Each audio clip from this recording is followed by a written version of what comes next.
Hey folks, it's Janek Gwizdala. It's the Janek Gwizdala podcast. A couple of weeks ago, I brought you an episode talking about the cornerstone Nucleio by Paul Davids, and boy, did I blow it. Now, perhaps not 100%, but a pretty significant percent in terms of, while on one hand, we got some very beautiful stereo reverb sounds, and there was some really positive feedback on it. Paul Davids himself even commented on the video, and all good, all fantastic. But the more astute of you out there didn't realize that everything was out of phase. So everything was super thin, and that's actually been true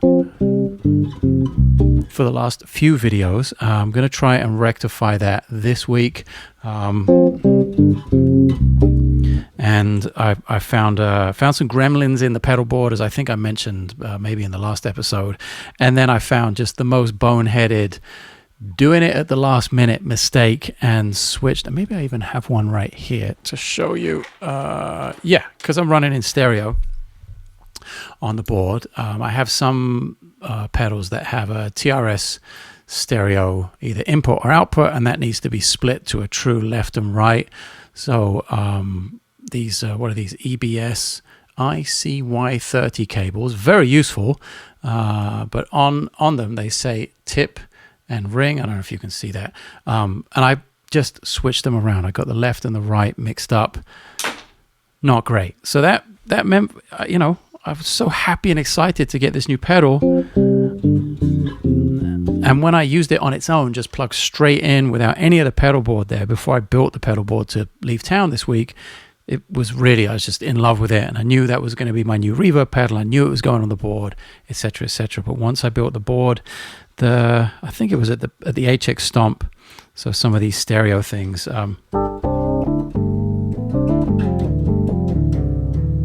Sounds way better now.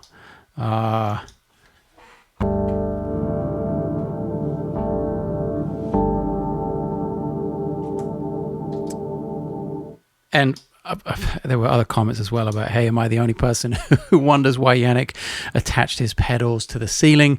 Because of the nature of the overhead shot I'd used, and when I flipped it for the video, it really did look like all the pedals were upside down. So I moved the camera, got a much better close-up, better perspective of the Nucleio, of the corner of the pedal board. So let's get to it. Let's get to some of those sounds without it being out of phase. And just before we do, there are two things that are going in the gear store this week. I'm not even going to get into what they are. They are incredibly special. I could spend an episode or two talking about them. But go check it out. I'll link it below. Just the gear store on at my website. Two things are leaving. There are just so many things coming in right now. It's insane. Not only things that I had to purchase, like the Nucleio, which was not cheap, well worth it, but not cheap. There are other things coming in. The space is just out of control, like so limited. That one big thing and one smaller thing are going. Two things total. Go check it out. It's linked below in the description of the video. Good luck. I have the feeling that somebody is going to get unbelievably lucky in terms of... it's quite specific, but I think somebody's going to get super lucky and very happy in terms of one of the things that's up there. Actually, in terms of both of them, because they really both meant a lot to me. But out with the old, in with the new. That's the latest thing. And let's get to the Nucleio. Let's make sure I'm vaguely in tune. And thankfully now, I've actually had more time with the pedal, and I've got some presets, but I was just messing around with the reactor element of the pedal. For those of you who haven't heard the story, Paul Davids went into a nuclear reactor, thought it sounded great, ended up building a pedal. That's the really, really quick version of it. If you've seen my previous episode, you'll know the long version. Hopefully you've seen Paul Davids' video, and you'll know all of it. But now, with the actual richness and full stereo sound of the bass, it's just so pleasing, that long tail. It feels pretty infinite. I haven't actually sat here and figured out exactly how long it takes for that tail to die away.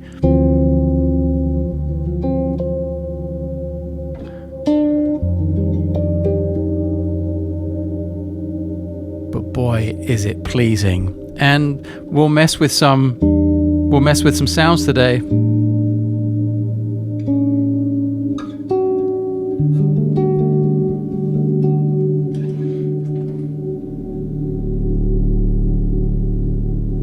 Big, low. Oof. Like, to me, that kind of size room is worth the price of admission alone. Never mind all the other cool stuff. There's modulation in there. There's some time-based stuff in terms of these like granular effects. And like I said before, there are three main settings: the room, the hall, and the reactor, and 3 preset slots on top. As well as the option to, I think, control about 128. It's an incredible number. More reverb. I can't imagine anyone having that many reverb presets. That would be really specific. I guess your life would have to revolve around reverb. Although, hey, there's still time. Maybe one day. One day I'll get there, but the 3 on top are fantastic. If there's this little rocker switch which has live mode, and then like the shift or the F2, like the secondary function mode, and then preset mode. If I go into preset mode, which is the 3rd position to the right, I will select preset 1 and show you the hall.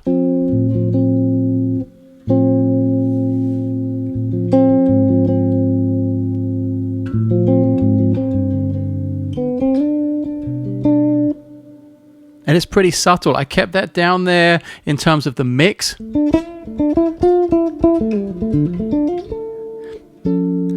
So that I wouldn't lose.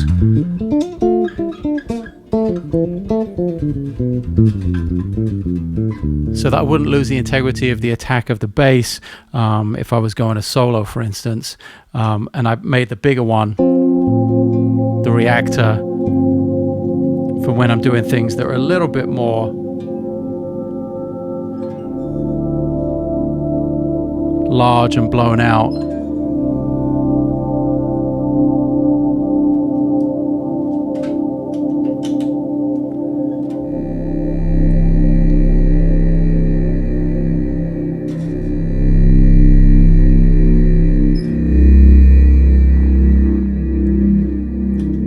And it's really fun being able to have those higher sustain things in the tail of the reverb,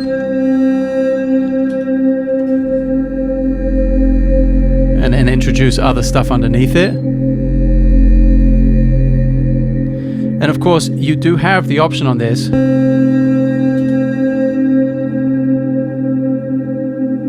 to sustain the tail of the reverb. Now that'll stay there, and I can do all kinds of fun stuff under that, should I choose, and still have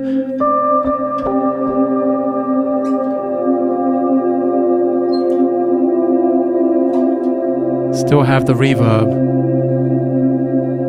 on whatever I play into it.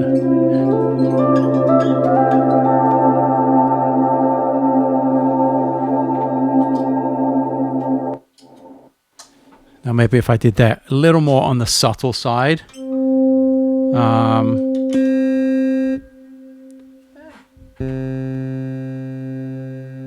just going to bring a little bit more mix. That's the other thing I like about it, is the mix knob is pretty large and easy to get to. I had a show Friday night and was experimenting with it.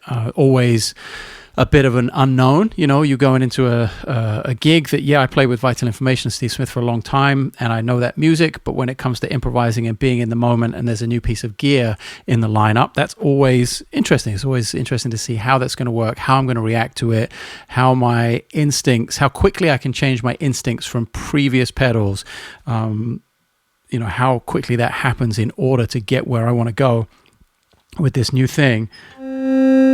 So the mix knob being large and right there and really exposed is super, super handy. So now when you hit that right freeze button, the right toggle switch, you'll see the 1, 2, and 3 buttons cycle with the lights. That means the tail is being frozen. And then I can get into, you know, playing over that. That's just a high C.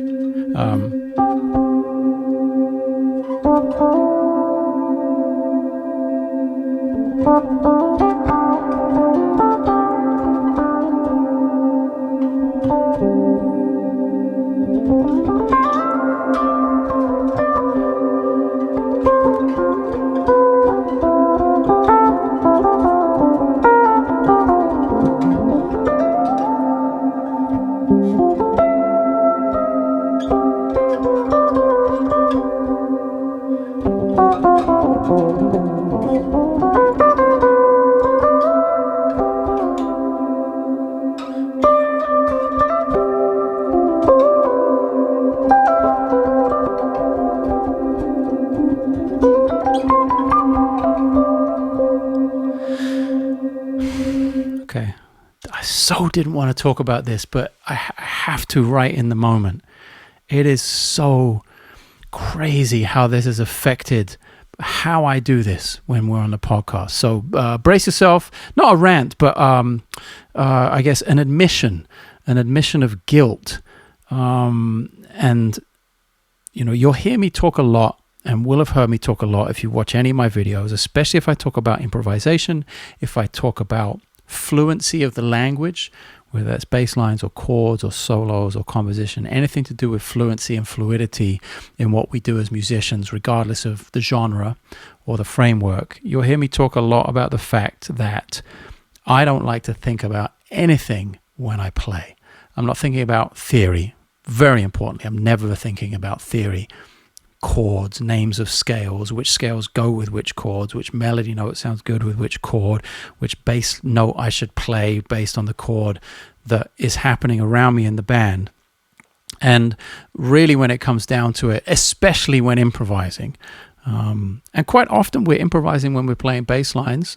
So I think perhaps more so with bass lines, our job, the foundation of what we do, is to maintain something pretty steady. So maybe this next thing applies less so to the bassline thing, but definitely a little bit. And if I'm conscious of anything when playing bass lines, it'll be this, and that is repetition and change. Those are the only two things I want to be dealing with. Have I been playing an idea too long?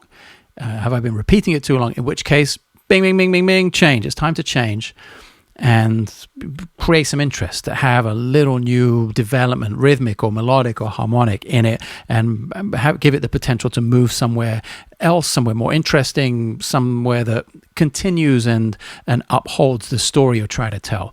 I think that is far more apparent in linear playing, in soloing, in improvisation in that sense. And of course, if I'm all over the place and I've changed, then ding, ding, ding, ding, ding, it's time for repetition, time to focus in an idea, give the audience, give the listener something to grab onto in terms of a hook to the story you're trying to tell. So those are really the only things I want to be conscious of. Now, here's my admission of guilt. As I was playing there, as this beautiful reverb tail was frozen, I'll go through it in real time and explain what's happening. I believe I had something high, right? Like this. So I had that going on. Then I had the octave up happening.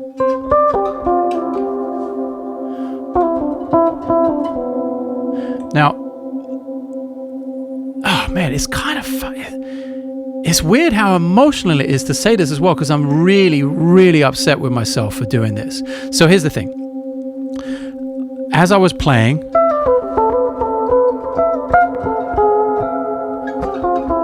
there was a moment in playing one of those lines where I wanted to speak to camera, or there was just something I wanted to do that felt natural to do. And a thought came into my head that said, no, don't do that, because what you're playing right now would make a really good 30-second clip for short form YouTube content. How stupid is that? How utterly moronic is that thought, that even could be a thought, and that no matter how much my entire existence as a musician is built around working on not having those thoughts, still that thought crept in. It's really, really annoying that you work so hard to cut out the bullshit. I literally gave up social media because that is exactly what that bullshit does to you. It makes you think about music in such a different way that it affects the way you play. And yeah, for the past 10 years, you can, within one bar of music, you can hear all of those musicians who think like that and play that way because of that being so much a part of their DNA in music. That's really upsetting. That's worrying. That is, to me, quite shameful. Yeah, okay, I'm giving myself a hard time, but I take it seriously. And it's hard to say all those things and teach all those things and write all those things in books and still, after 30 something years, still not be able to be immune to it at this point. So anyway, sorry, that's my admission of guilt in that sense. I want to be very open and clear about that, because I think it's important. Maybe you feel the same way. Maybe you've encountered that before, and even let's be even more honest, right? It's not that I don't want to make this episode of the podcast, and it's not like I don't want to talk about this beautiful piece of gear that is helping my music in so many great ways. I think that's really important to talk about and to share. I want to do that. But at the moment I hit the record button to create this episode of the podcast, it was not dictated by what I wanted to do in that moment, but by necessity. There are some other things moving around here. The power company's replacing telegraph poles in our neighborhood, and we've just been days and days and days throughout the last couple of weeks without power. So my work week is super truncated. So given the choice, if I wasn't going to be without power all day tomorrow, and my work day at home wasn't decimated, I probably would have waited a day and maybe done it tomorrow, because today didn't feel like 100% the right time. But it's just another thing, and maybe you're like that. You may be like, oh man, I've got to post this, I've got to record that, I've got to shoot this, I've got to stay relevant, I've got to stay public, I've got to let people know who I am and where I'm at. And when it becomes that, I think we sort of lie to our audience, we bullshit our audience, and more importantly, we bullshit ourselves. I'll give you the chronology, for instance, in terms of, because maybe you had a similar thing. Like I had a show Friday night. It was way out of town. It was on the East Coast, so I had to fly out, fly back. Didn't get back until Saturday afternoon. Picked up my daughter right away, then had the rest of the weekend with her. My wife was working, so there was no time to work this weekend, which is totally normal. That's how I try and keep it. I don't work on the weekends. I spend the whole weekend with my daughter. Monday morning, she goes back to school. So maybe you have a similar thing. I don't think that timeline or that storyline is uncommon. After this many years of playing the bass and also a few years of having a family, it's kind of a bummer to think that I'm still figuring it out, because it's not that complicated. But in terms of like my own needs and motivations versus what I deem necessary at any given time. Like, if I don't record this podcast today, tomorrow's out. I won't record it until Wednesday. Probably won't edit until Wednesday night. It won't go out until Thursday. So that's like 4 days later, 3-4 days later than I was hoping to do it, and sort of stay on schedule and keep you, the audience, sort of, those expectations of having an episode every week. Man, it's a lot. And maybe this minor meltdown here is is testament to the fact that I should have just eaten it and not done it and let it be 3 or 4 days late. I don't know what the fix is. But those are some of the things going on right now, like literally right now, as I get to them in the podcast. And really, I just prefer to be playing music and talking about this pedal. So maybe we go back to that and try and think less about the internet and more about where this sound pushes me to go.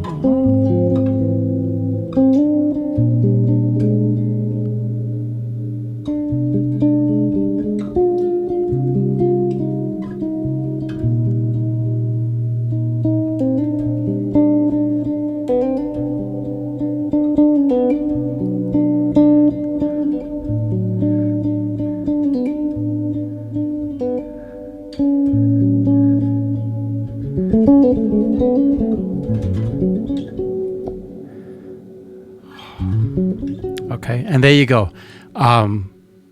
That's a positive thing. Let's pick things up here that actually feel a lot better having just played that. For instance, it's like little swings left and right or up and down that I can remind myself like, oh, I really like this. This is the thing I really love. This is the thing that makes me most happy about my job. And when I just shut everything else out and do it, I can feel a lot better. So.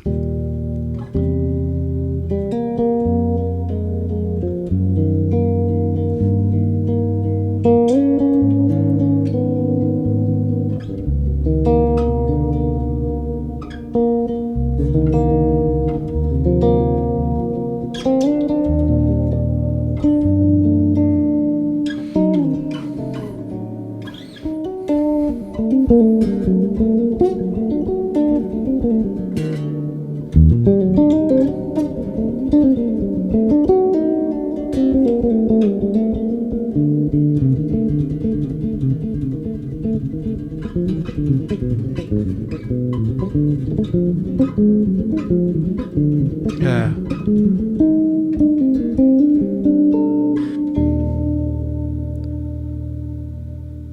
Yeah, so let's talk about that, for instance. There's a thing I feel when everything sort of sits back. It's very hard to describe sounds with words. It's like, my buddy Hondo says, it's like dancing about architecture. It's sort of pointless, right? But in order to best describe what's going on right now, specific to this beautiful reverb, there's something about it when everything sort of sits in place. And I don't feel any pressure, I don't feel any gaps.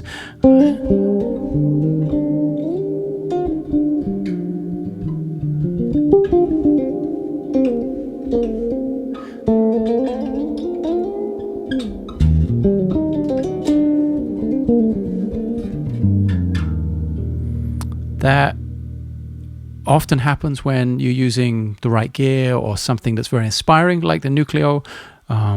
It also, for me, happens when I've just had a great show. We did have a really fun show in Virginia on Friday night. The band was really cooking, and it was, end of September. We hadn't played since June. So we just sort of rocked up and did this one-off out of nowhere. Just boom. Sound check was long and arduous and didn't really go that well. And I wanted to make a blog post, actually. I went back to the hotel. I went back to the hotel after sound check.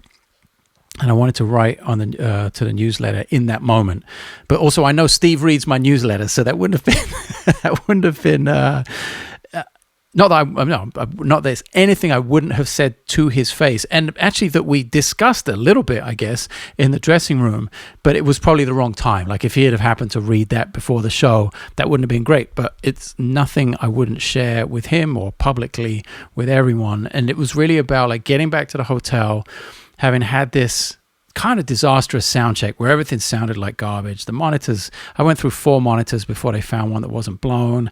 And even then it was like super thin and nasally. I ended up, and of course that motivates you to figure out a solution, right? If you want to have a good show, you don't want to sit in that sort of mire, in that sort of a little bit of depression. You don't want that. You want to go in and have a really positive attitude and have a great show. But I found myself in that moment in the hotel, like, I'm tired. I flew in late the night before. It's been insane here the previous week. I hadn't really slept. Like I was exhausted, didn't feel good. Chops didn't feel great, to be honest, even though I had been practicing. And then sound-wise, I just wasn't feeling it on the show. Normally, Manuel plays the keyboard as well as the acoustic piano, and the keyboard just didn't work out, so we ditched that. And I, trying to find a solution, move my amp a little bit so I could monitor more from the amp, which is great if you can make that happen. And the amp did sound great, it was awesome. But then also, I'm playing a stereo setup, so I'm missing a lot of those things when I sum the stereo channel to mono to monitor in the amp. So all of these moving parts, right? And you get in a hotel and finally the world stops and you're like, Christ. You look at your watch, you're like, oh man, another 2 hours, now I got to go play this fucking show. That was really how I felt. It didn't feel good. So obviously I didn't want to write this for like right before the show, right? And have Steve see that, because I also don't want to like foreshadow, like I don't want to put any ideas in anyone's head like that I'm not in a great place. And what I wanted to do and what I did do in that moment was find a way to get back to at least 0. I figured I was like kind of, if it's plus 100, 0, minus 100, I figured I was like minus 45 at that point. And I was just trying to creep my way back to 0, and like to get up to 100 would be just the most epic show, like top 5 shows of our lives. And I was thinking like, if I can get back to 0 before the show, and then if I can, maybe get to plus 30, plus 35, give myself a C- for effort. No, an A for effort and a C- for performance, and hopefully nobody else can tell, nobody else knows. So I've just like, for that 2 hours, like worked on putting myself back to 0. It turns out we didn't need the keyboard because the piano sounded amazing. Manuel had the night of his life and like really inspired me. I think maybe Steve too. And Steve sounded fantastic. I ended up being able to hear the drums really, really well. So the time was great. We had we had our normal like amazing hookup as a rhythm section, and maybe it wasn't like the top 5 gig of any of our lives. Even though Manuel was like, man, that was like some of the best I ever played. And that's so rare to hear from a music. Like none of us will say that about ourselves, ever. I will say things like, wow, I think that was maybe one of the best gigs I've ever played. And it will rarely be because of something I did, but it will be because of something we did as a group. And so Manuel just felt like he was having a great night, and I ended up getting back to way better than a C- in terms of performance. Definitely not an A+, but I pushed through and had a great time. And the audience responded. It was a fantastic audience and really nice venue, like a beautiful little theater, and everything kind of worked out. So, of course, now I've completely forgotten how and why I started explaining that. But that is kind of where I'm at, or have been at the past few days. I guess we were talking about like how you work on those things, and that was like the message I wanted to send to the newsletter while it was fresh, and it's still fresh enough just a couple of days later. So great to be able to remember it and talk to you about it here.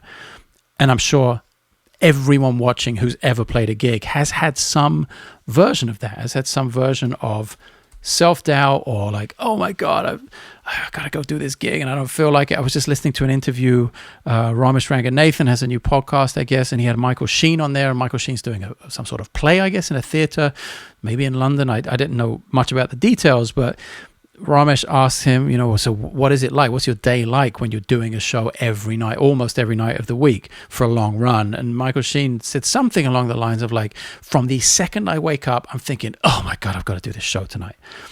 And like, holy shit, like just the dread. And the only time that he doesn't feel that is the time immediately after the show, between like when the show finishes and when he goes to bed. Because like, oh, I'm done. I don't have to do that again today. Until he wakes up the next morning and it's boom, oh crap, I've got to do that again tonight. And it's sort of weighing on him. And sometimes that's like, I think maybe anxiety or dread. And sometimes it's like, just like, oh God, I've got to do this thing again. And it's crazy, right? Maybe some of you have experienced this before, where you're on the road and you're playing with someone that you love. Like you love the music, you love everything about it, and people are nice, and the food is good, and the hotels are fantastic, and maybe you're even flying business class, or the tour bus is really nice, or whatever it is. And at some point, everyone I think hits the moment where it's like, I want to go home. Like, this is enough. Even something that's like A1, just like the best situation with the best people and the best music, after 4 weeks of that almost every night, you're like, oh, I've had enough, I want to go home. And I think I had a very tiny fraction of that situation on Friday night. I just like, oh shit, I actually don't want to be here. Which is sad in a way, right? Because that's what I guess a lot of us, I know I can only speak for myself, of course, but I'm sure a lot of us we dream about that. We aspire to that. We want to go and do those things. It's probably when most of us are the most happy, when we're out on stage, when we're performing, when we're around people we love, when we're playing music we really respect and adore. So it's tough, maybe even tougher when it's just a one-off as well. I hadn't thought about that. It's like, wow, you're putting a lot of expectation on that moment to fulfill all the things it is you want out of your career. And when it's only one show, the bullshit, i.e. the travel and the lack of sleep and the this, that, and the other thing, all the stuff that isn't the playing, that becomes so much more than the 75-minute show you play. It's bad enough when you're on the road and you play 6 nights a week and you only play 90 minutes a night. You play a total of, if you play 6 shows, it's like 9 hours. You play less than half a day, and more than 6.5 days are taken up with all the other stuff. Of course, we all have different ways of managing that: sports, work out, eat healthy, walk, read, learn, investigate, explore. Like, there are all of those options to help fill that time. But if you've ever been on the road, you know most of that time is bullshit. It's on a tour bus, or it's in a van, or it's on a plane, or it's at sound check, or it's driving to the next city, or in through the night, or whatever that is. So, but at least then you're like, oh, tomorrow night I get to do it again. I get to try again and do better. And when it's a one-off, I hadn't thought about that before. When it's a one-off, you're going home. You've got the next day, then maybe the next week, maybe the next month to think about it, rather than get another show in the books and put that perhaps less than par night behind you. Yeah, interesting. Had not thought about it that way. Also, we haven't talked or played much of this Nucleio, which was the whole thing of me screwing up pretty badly and not doing my job in terms of the phase. Hang on a second.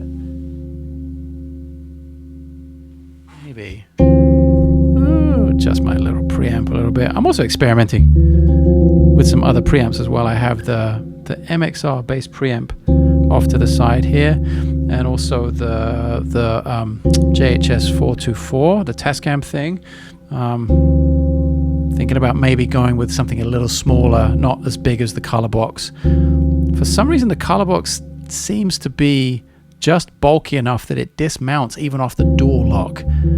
The pedal board has been quite a disaster on this trip. I totally rebuilt it last week and it came home in pieces. So a new solution for the actual board has got to come soon and has got to last long. So let's get into some wackier sounds with this. Let's blow open the reactor.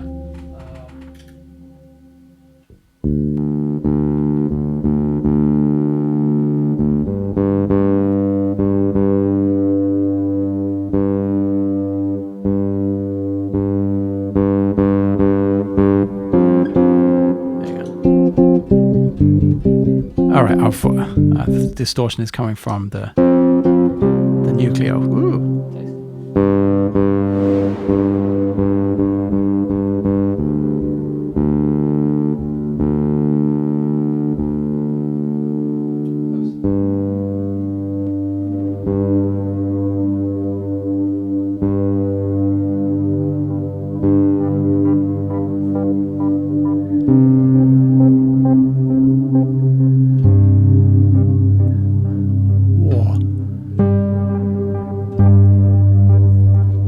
So that's some of the stuff I was talking about in terms of the time-based stuff, the granular delay thing. I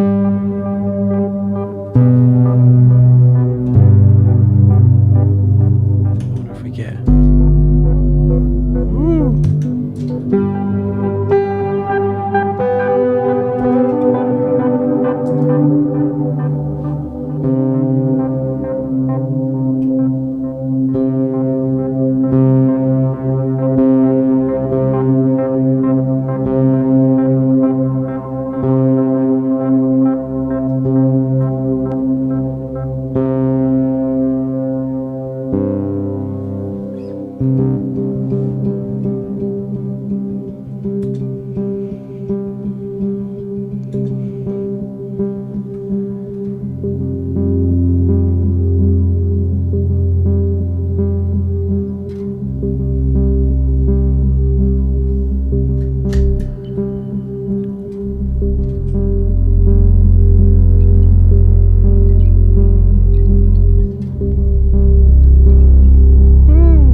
that's what I'm looking for, you know, at least to have the option of that huge sort of cinematic. You can hear how it's still trailing away there. I'm looking for that option, that big washed out option, because I also like to create actually,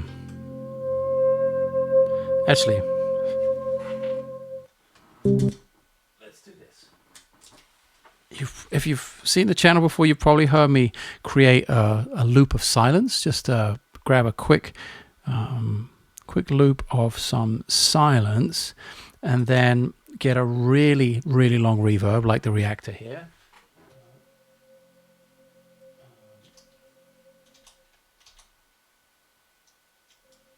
Okay, and then take some high-pitched stuff to almost make some like contrapuntal string sounds, like some counterpoint, but very subtle. Oh, and I've blown it already. Hang on a second. The idea is to open up the loop of silence to hit the record again before you bring in the big loop.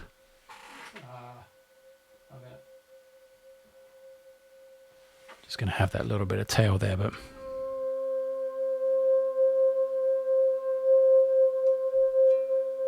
And you really don't have to do too much.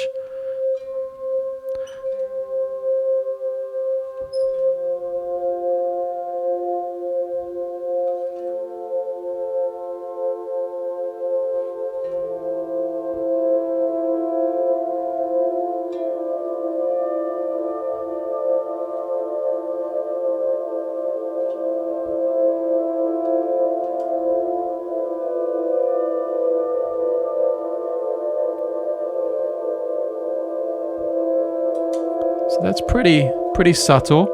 It's something you might write for some ambient strings or something like that.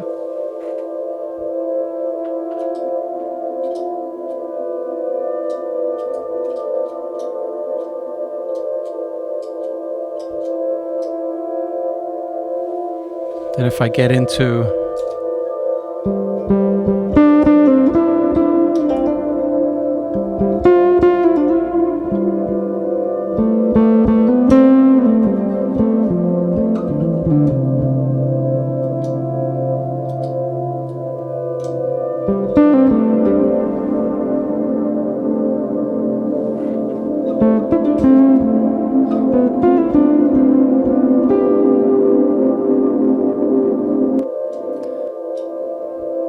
Now, I'm still learning it, but you can see already that it's really quite easy to create a massive pad like that. And the longer this loop of silence, the more intricate you can get, the more planned out perhaps your counterpoint and your inner moving lines and your harmony can become. And then just adding other stuff on top of that, like the clean sound of the bass, which does not sound too clean right now. I think I have something open where I shouldn't. 1 second.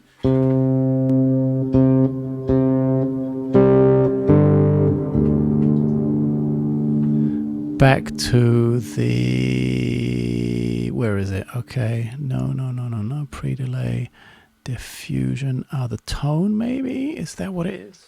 Oh,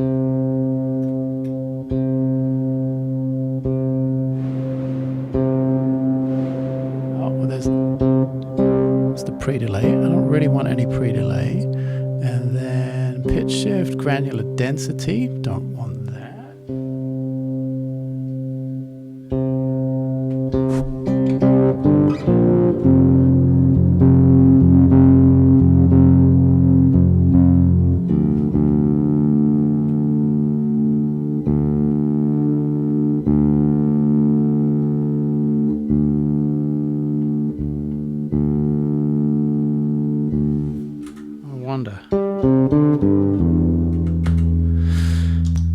And there it is, folks. Learning on the job, something I have yet to figure out. Something about there being, because I know maybe that's on the modulation, but I'm not sure. I know there's it's the reverb character, isn't it? Ha ha ha ha ha. Now I remember. See, I knew it was there.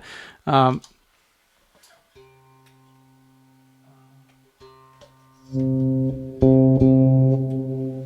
it was that very last thing that I hadn't tried yet, because there's a vintage, what is it? Vintage, normal, and lo-fi. And the farther away you go from normal, the more distorted it gets. But now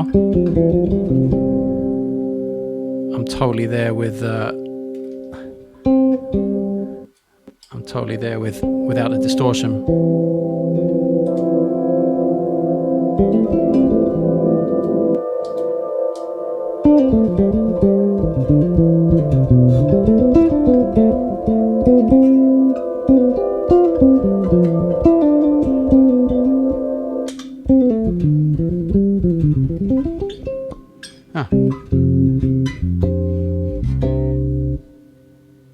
So nice. It's so smooth as well. Again, tough to describe sounds with words, and I'm only doing that because I sort of have to speak by virtue of the fact that it's a podcast. But I'll let you make your own mind up in terms of how you hear it, and whether having one of these things might be right for your sound. I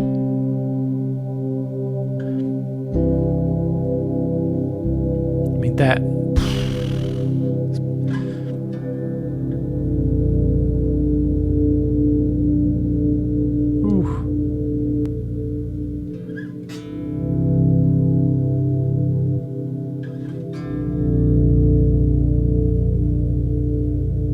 And then, so I'm adjusting the mix on the fly because I'm still not 100% certain where every element of decay is and where the sweet spot is for the tail to decay so I can introduce a new chord.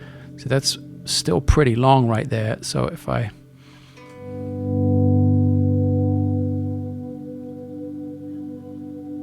Ooh. Yeah, there we go.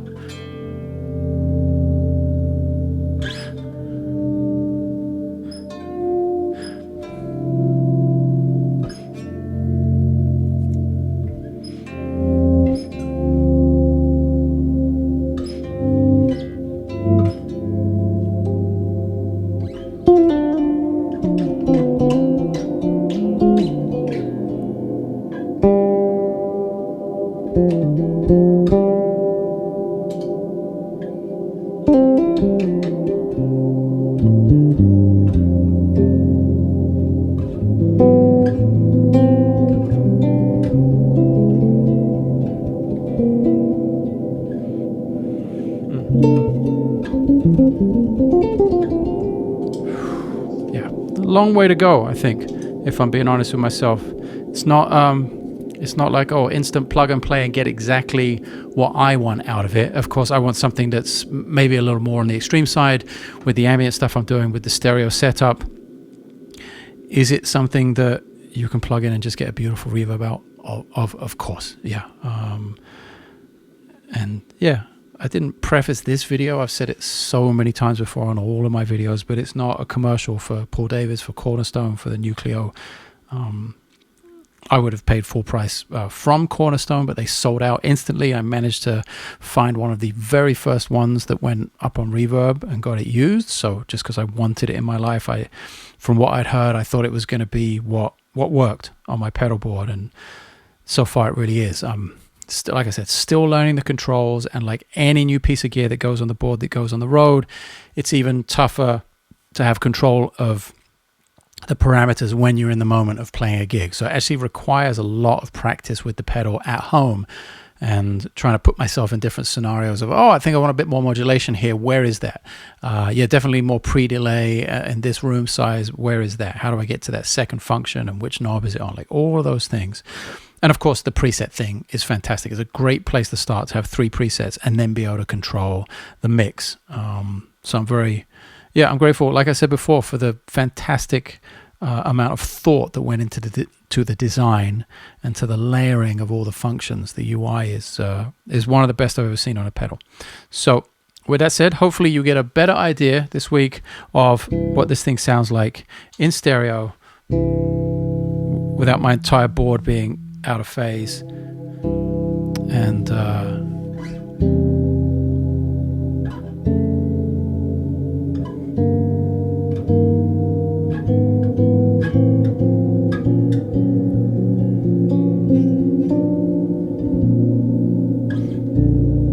yeah, I appreciate you spending some of your insanely precious time with me.